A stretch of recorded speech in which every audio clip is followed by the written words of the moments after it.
Okay, I have people ask quite often for a video of putting a CI cutter head together. So I will show you how I do it.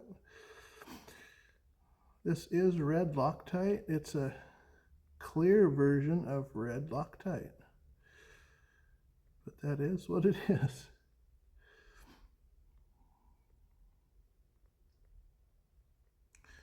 If you don't red Loctite the cob screws, they will tend to back out and you will lose them. So we're going to start with the center steel bushings with the pins in them. Take a center cob, slip it inside,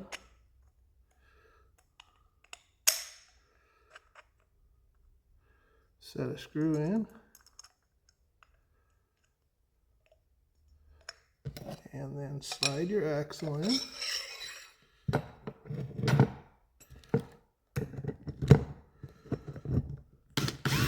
Start that one. Then you're going to take the aluminum bushing with the rim on it here. The rim is always going to go out of the cob, never facing in, always out. So slide it on, slip it inside, put this screw in. Not completely tight, just a ways. Roll it over. And start these screws. Make sure everything's working, lining up. And take your sprocket, slide it on. I like to put the side with just the 4 holes drilled in it on first. Lock them in. Take another center cob, put this other steel bushing with the pins into it. Get your screw in. Slide it on and lock it on like that. Start it. Same process here. Put your aluminum bushing in, always with the lip out.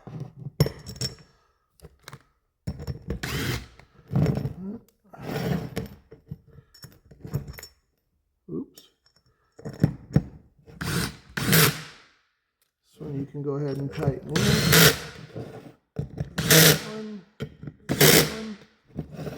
Roll it over. Tighten all 4 of these. Then I take my T-handle, T25, and just do a wrist twist with the T-handle. Don't have to be way over tightened, then you'll start breaking screws. Just good and snug, so that Loctite can hold.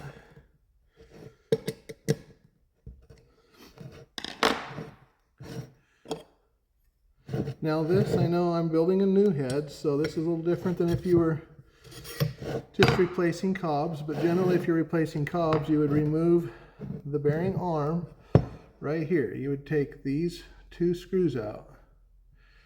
So it would be the same as you would slide your bearing arm back on right at this point.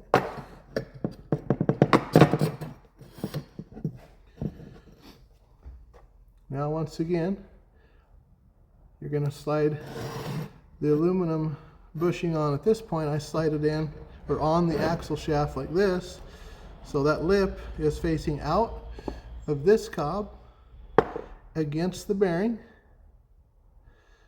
Take this cob, slide it on,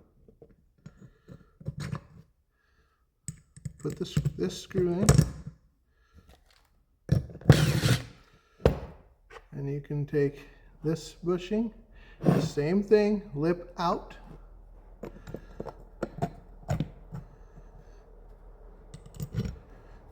screw in. I'm going to move across and do this one.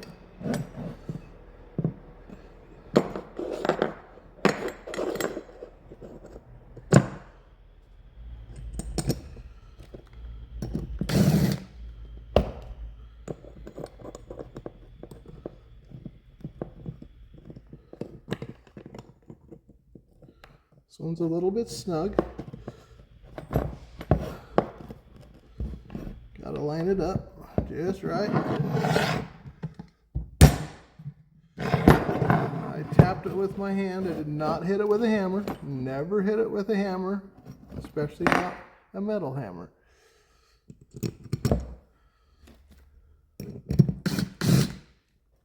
If it really does not want to fit, you can take a file and clean the inside of this cob out a little bit, but it should always slip in with a little pressure if you line it up correct.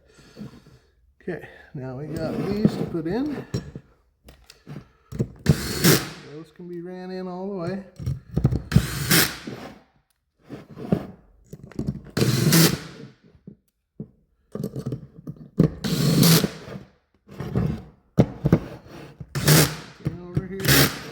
Now the way I've tightened these makes it so this side was torqued here first. These ones I'm going to torque here first, so if there's any imperfections pushing it back and forth, these will help balance this center part. Probably not super critical, but I like to do it that way just so everything is as smooth as it can be. Torque these down.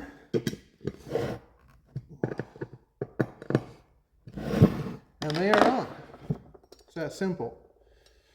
Now on the 27-inch head, the cobs are wider. You've got to slide the aluminum bushing inside of it and get this hole lined up. It's a little trickier, but if you just line this bushing up inside of it, it still is going to have the lip pointed out.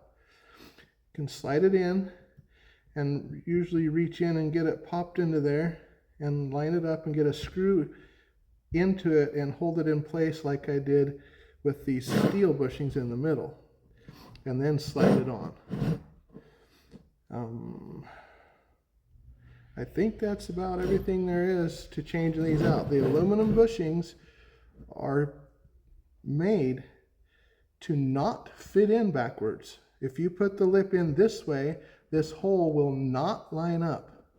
It will almost line up, but it will not line up. Do not try to force that in. If it doesn't line up, if it won't go in all the way, first thing to check is to see if you have that lip in or out. Always goes out. Okay, I think that's it.